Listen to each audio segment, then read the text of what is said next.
Shut up and sit down.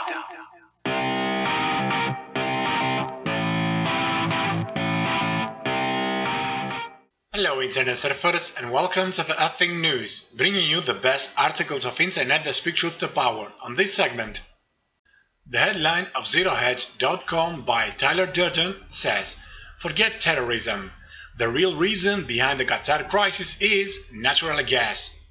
According to the official narrative, the reason for the latest Gulf crisis, in which a coalition of Saudi-led states cut off diplomatic and economic ties with Qatar, is because, to everyone's stunned amazement, Qatar was funding terrorists, and after Trump's recent visit to Saudi Arabia, in which he urged a crackdown on financial support of terrorism, and also following the FT's report that Qatar has directly provided $1 billion in funding to Iran and Al-Qaeda spin-offs, Saudi Arabia finally had enough of its rogue neighbor, which in recent years had made ideologically unacceptable overtures toward both Shia Iran and Russia.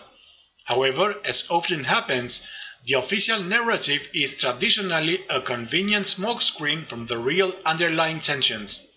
The real reason behind the diplomatic fallout may be far simpler and, once again, has to do with a long-running and controversial topic, namely Qatar's regional natural gas dominance.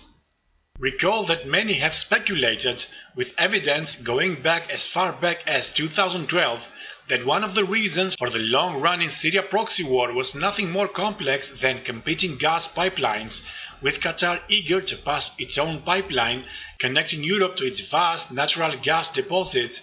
However, as that would put Gazprom's monopoly of European LNG supply in jeopardy, Russia had been firmly and violently against this strategy from the beginning and explains Putin's firm support of the Assad regime and the Kremlin's desire to prevent the replacement of the Syrian government with a puppet regime. Now, in a separate analysis, Bloomberg also debunks the official narrative behind the Gulf crisis and suggests that Saudi Arabia's isolation of Qatar, quote, and the dispute's long past and likely lingering future are best explained by natural gas, end quote. The reasons for natural gas as the source of discord are numerous and start in 1995, when the tiny desert peninsula was about to make its first shipment of liquid natural gas from the world's largest reservoir. The offshore North Field, which provides virtually all of Qatar's gas, is shared with Iran, Saudi Arabia's hated rival. The result to Qatar's finances was similar to the windfall that Saudi Arabia reaped from its vast crude oil wealth. The wealth that followed turned Qatar into not just the world's richest nation, with an annual per capita income of $100,000, but also the world's largest LNG exporter. The focus on gas set it apart from its oil-producing neighbors in the Gulf Cooperation Council and allowed it to break from domination by Saudi Arabia, which in Monday's statement of complaint described Qataris as an extension of their brethren in the kingdom, as it cut off diplomatic relations and closed the border. In short, over the past 2 decades, Qatar became the single biggest natural gas powerhouse in the region, with only Russia's Gazprom able to challenge Qatar's influence in LNG exports. To be sure, Qatar has shown a remarkable ability to shift its ideological allegiance, with the FT reporting as recently as 2013 that initially Qatar was a staunch supporter, backer and financier of the Syrian rebels, tasked to topple the Assad regime, a process which could culminate with the creation of the much maligned Trans-Syrian pipeline. The tiny gas-rich state of Qatar has spent as much as $3 billion over the past 2 years supporting the rebellion in Syria, far exceeding any other government, but is now being nudged aside by Saudi Arabia as the prime source of arms to rebels. The cost of Qatar's intervention, its latest push to back an Arab revolt, amounts to a fraction of its international investment portfolio, but its financial support for the revolution that has turned into a vicious civil war dramatically overshadows Western backing for the opposition. As the years passed, Qatar grew to comprehend that Russia would not allow its pipeline to traverse Syria, and as a result it strategically pivoted into a pro-Russia direction, and as we showed yesterday, Qatar's Sovereign Wealth Fund agreed last year to invest $2.7 billion in Russia's state-run Rosneft oil, even as Qatar is host of the largest US military base in the region, US Central Command. This particular pivot may have also added to fears that Qatar was becoming a far more active supporter of a Russia-Iran-Syria axis in the region, its recent financial and ideological support of Iran notwithstanding. As a result of the tiny nation's growing financial and political independence, its neighbors grew increasingly frustrated and concerned.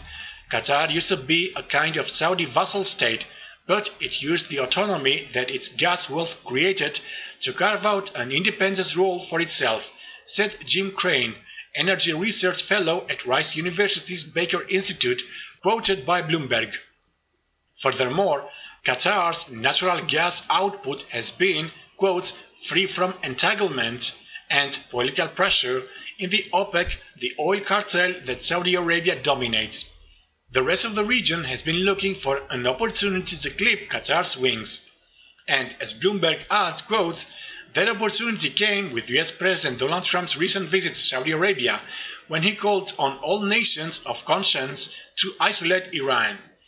When Qatar disagreed publicly, in a statement the government later said was a product of hacking, the Saudi-led retribution followed. To be sure, in a series of tweets, Trump himself doubled down on the official narrative, taking credit for Qatar's isolation, perhaps forgetting that a US base is housed in the small nation. Trump tweeted, "So good to see the Saudi Arabia visit with the king and 50 countries already paying off.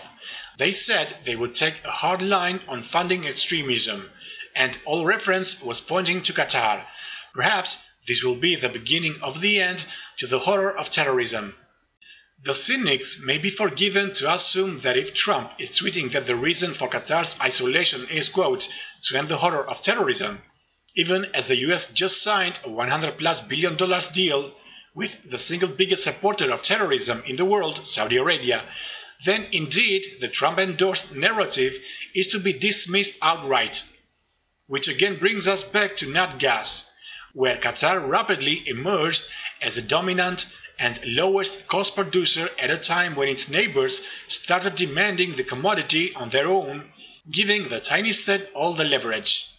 As Bloomberg adds, quote, demand for natural gas to produce electricity and power industry has been growing in the Gulf states. They're having to resort to higher cost LNG imports and exploring difficult domestic gas formations that are expensive to get out of the ground, according to the research. Qatar's gas has the lowest extraction costs in the world, end quote. Of course, with financial wealth came the need to spread political influence. Qatar gas wealth enabled it to develop foreign policies that came to irritate its neighbors. It backed the Muslim Brotherhood in Egypt, Hamas in the Gaza Strip, and armed factions opposed by the UAE or Saudi Arabia in Libya and Syria. Gas also paid for a global television network, Al Jazeera, which at various times has embarrassed or angered most Middle Eastern governments. And above all, quote, gas prompted Qatar to promote a regional policy of engagement with Shiite Iran to secure the source of its wealth. And here the source of tension emerged, because as Stephen Wright, PhD associate professor at Qatar University told Bloomberg, quote, you can question why Qatar has been unwilling to supply its neighboring countries, making them gas poor, said Wright, the academic, speaking by telephone from the Qatari capital Doha. Quote, there probably was an expectation that Qatar would sell gas to them at a discount price. It did not, and instead it took a step backward in 2005, when Qatar declared a moratorium on the further development of the North Field that would have provided more gas for local export, adding to the frustrations of its neighbors. Qatar said it needed to test how the field was responding to its exploitation, denying that it was bending to sensitivities in Iran, which had been much slower to draw gas from its side of the shared field. That 2-year moratorium was lifted in April, a decade later, after Iran for the first time caught up with Qatar's extraction rates. As Qatar refused to yield, the resentment grew. Quote, "People here are scratching their heads as to exactly what the Saudis expect Qatar to do," said Gerd Noneman, professor of international relations and Gulf studies at Georgetown University's Doha campus. They seem to want Qatar to cave in completely, but it won't call the Muslim Brotherhood a terrorist organization because it isn't. And it isn't going to excommunicate Iran because that would jeopardize a relationship that is just too fundamental to Qatar's economic development. End quote. Whether natural gas is the source of the Qatari isolation will depend on the next steps by both Saudi Arabia and Iran. Saudi Arabia, along with the United Arab Emirates and Egypt, are all highly reliant on Qatari gas via pipeline and LNG. According to Reuters, traders startled by the development have begun to plan for all eventualities, especially any upsets to pipe gas supplies from Qatar to the UAE. The UAE consumes 1.8 billion cubic feet per day of Qatari gas via the Dolphin pipeline and has LNG purchase agreements with its neighbor, leaving it doubly exposed to tit-for-tat measures, industry sources and traders said. So far, flows through Dolphin are unaffected, but traders say even a partial shutdown would ripple through global gas markets by forcing the UAE to seek replacement LNG supply just as its domestic demand peaks.